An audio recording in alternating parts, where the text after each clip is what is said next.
dirigeants des principales religions du monde se sont réunis lors d'un congrès pour signer un document qui pourrait avoir donné le coup d'envoi de la prophétie de l'arrivée de l'Antichrist sur Terre. Le Mouvement mondial pour la paix a reçu les signatures des représentants de l'Église catholique, de l'islam et du judaïsme. Et mes frères, à partir de maintenant, le monde ne sera plus jamais le même. Dans cette vidéo, je vais vous montrer ce qu'est ce congrès, les sujets qui ont été abordés entre les chefs des grandes religions du monde et surtout les conséquences que cette rencontre a pour le monde spirituel. Cette rencontre était-elle qu'un simple mouvement à la recherche de la paix, ou bien ces personnes préparent-elles déjà l'humanité à l'arrivée de l'Antichrist? De plus, saviez-vous qu'une nouvelle réunion a déjà été programmée? Dans la vidéo d'aujourd'hui, je vais vous révéler tout cela.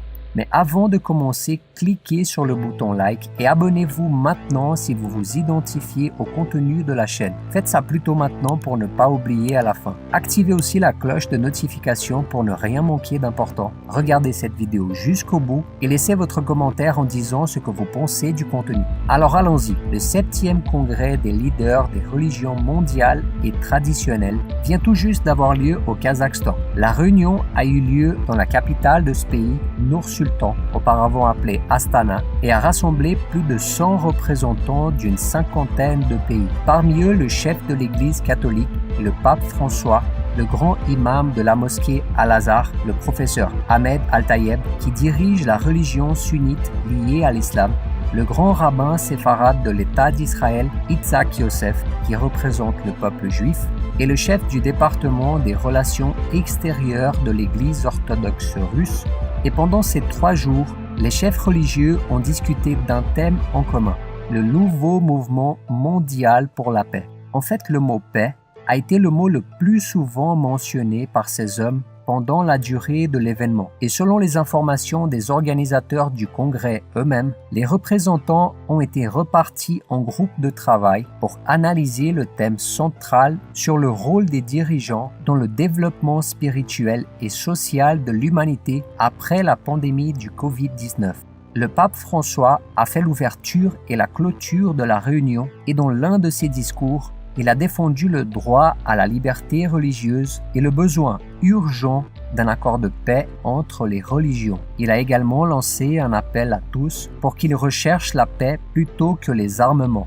Et enfin, regardez ce que le pape François a déclaré. Nous avons besoin de la religion pour répondre à la soif de paix du monde et à la soif d'infini qui habite le cœur de chaque homme. Outre le pape, un autre discours a également attiré l'attention, celui du secrétaire général de l'ONU, Antonio Guterres. Il a déclaré qu'en ces temps difficiles pour le monde, les religions ont un rôle fondamental à jouer dans la construction d'un monde meilleur et que nous devrions tous vivre comme une seule famille en reconnaissant la diversité comme une richesse, en résolvant les différends de manière pacifique et en étant solidaires les uns des autres et des générations futures. Et à la fin, il a affirmé que l'esprit d'unité est ce dont la famille mondiale a besoin plus que jamais. Mes frères, ceci est le premier point qui montre que le congrès des leaders des religions du monde est une sorte de préparation de l'Antichrist. Car selon la Bible, ce sera avec la proposition de paix entre les nations que l'ennemi surgira et gagnera la confiance des leaders politiques et religieux de ce monde. Il montrera aux gens que sous son règne, la terre peut être un lieu exempt de guerre, d'injustice et d'inégalité. Regardons donc ensemble ce que le prophète Daniel a révélé au sujet de ce jour où l'Antichrist se révélera. Regardez ce qui est écrit. Il imposera une alliance d'1 semaine à beaucoup, et au milieu de la semaine, il fera cesser le sacrifice et l'offrande. Le dévastateur commettra les pires monstruosités jusqu'à ce que l'anéantissement et ce qui a été décidé se déversent sur lui. Regardez ça, mes frères, nous ne pouvons pas être trompés. L'Antichrist, que l'apôtre Jean désigne également comme la bête, prendra le pouvoir et signera un pacte de paix mondial avec Israël pendant 7 ans. Et dans la première moitié de cette période, il y aura un faux sentiment que la terre est devenue un bon endroit, mais à partir de 3 ans et demi du règne de l'Antichrist, l'alliance sera rompue et il causera l'abomination, la désolation partout, et il érigera une image de lui-même pour être adoré dans le 3e temple qui sera construit à Jérusalem. Il aura alors de terribles guerres, des famines, des pestes et des catastrophes naturelles. Alors Dieu déversera sa colère contre le péché, contre le mal, et ce sera dans cette période que les 4 cavaliers de l'Apocalypse arriveront, que les 7 sceaux seront ouverts et que les trompettes et les coupes apparaîtront. À la fin de la tribulation qui durera 7 ans, l'Antichrist commencera une attaque sur Jérusalem appelée la bataille d'Armageddon. Puis Jésus reviendra, détruira l'Antichrist et ses armées et les jettera dans le lac de feu. Puis le Christ attachera Satan dans l'abîme pendant 1000 ans et il gouvernera la terre pendant cette période. Et à la fin de ces 1000 ans, Satan sera libéré, à nouveau vaincu et finalement jeté dans le lac de feu pour toujours. Ensuite, Jésus jugera sur le grand trône blanc tous les gens qui ne l'ont pas reconnu comme le Fils de Dieu. Ensuite, il présentera le nouveau ciel et la nouvelle terre qui seront la demeure éternelle des chrétiens, où il n'y aura plus de péché, plus de mort, plus de douleur. Et il viendra aussi du ciel la nouvelle Jérusalem, le lieu où vivront tous ceux qui auront donné leur vie à Jésus. Ils vivront là pour l'éternité. Mes frères, nous ne savons pas quand tout cela va arriver, mais l'apôtre Paul dit quelque chose qui va dans le sens de ce qui se passe déjà dans le monde aujourd'hui. Je vais vous lire ce qu'il a dit. En ce qui concerne les temps et les moments, vous n'avez pas besoin, frères et sœurs, qu'on vous écrive à ce sujet. En effet, vous savez bien vous-même que le jour du Seigneur viendra comme un voleur dans la nuit. Quand les hommes diront paix et sécurité, alors une ruine soudaine fondra sur eux, comme les douleurs sur la femme enceinte. Ils n'y échapperont pas. Vous avez remarqué que ce que nous montrons et enseignons ici est toujours selon ce qui est écrit dans la Bible, qui est la parole de Dieu. Si vous aimez cette traduction spécifique que nous utilisons ici, vous aurez l'occasion d'obtenir la même pour lire chez vous pendant que vous suivez nos vidéos. Il suffit de cliquer sur les liens dans la description et de choisir parmi les options. En des temps comme ceci, il est fondamental que nous ayons contact quotidien avec la parole de Dieu. Si vous n'avez pas de Bible, il est plus que temps de vous en procurer une. Croyez-moi, investissez en quelque chose qui vous donnera un retour éternel. Mais regardez ce qu'a dit l'apôtre, mes frères. Paix et sécurité. Il est question de paix et sécurité. N'est-ce pas exactement ce dont les chefs religieux ont discuté lors de ce congrès?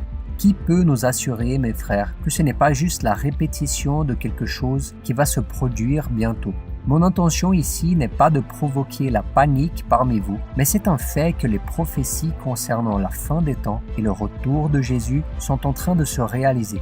L'Antichrist n'a pas encore été présenté au monde, mais la Bible est très claire lorsqu'elle affirme que son esprit est déjà à l'œuvre et prépare tout pour son arrivée.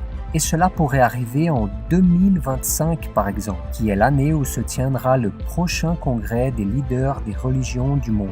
Ainsi, mes frères, nous devons être très attentifs et chercher Dieu avant qu'il ne soit trop tard. Mais parmi tant d'informations importantes que je vous ai apportées ici, il y a aussi de fausses nouvelles concernant ce congrès.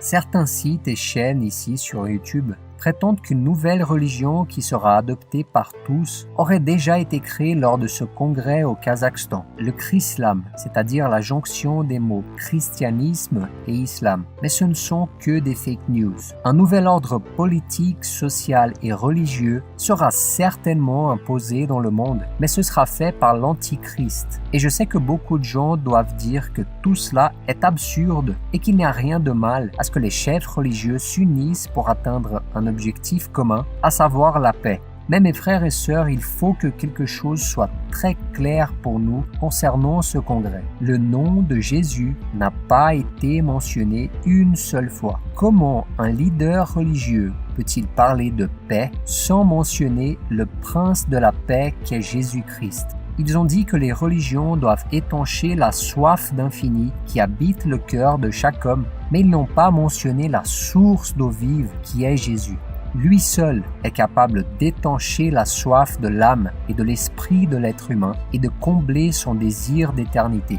Jésus seul a ceci à offrir à chacun d'entre nous. Est-ce une coïncidence ou les personnes impliquées dans ce congrès ne veulent vraiment pas connaître Jésus? Regardez ce que l'apôtre Jean dit de l'attitude de ces chefs religieux.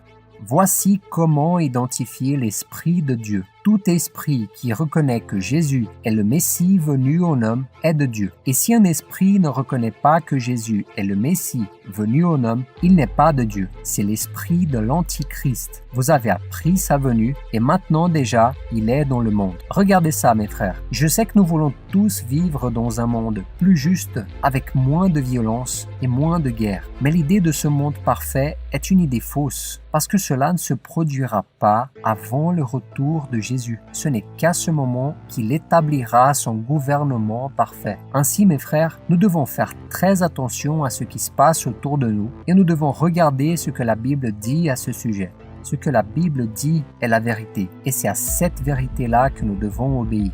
Et tout ce qui est en dehors de ça, ce ne sont que des pensées humaines et nous devons nous soumettre à la volonté du Seigneur seulement. Si vous aimez ces messages, partagez-les avec vos amis et abonnez-vous maintenant à la chaîne, alertant les gens sur ce qui se passe. Jésus reviendra bientôt. Regardez aussi ces autres vidéos que nous vous avons laissées en recommandation. Je suis sûr qu'elles contiennent des informations indispensables pour votre vie spirituelle. N'oubliez pas les liens dans la description. Que Dieu vous bénisse.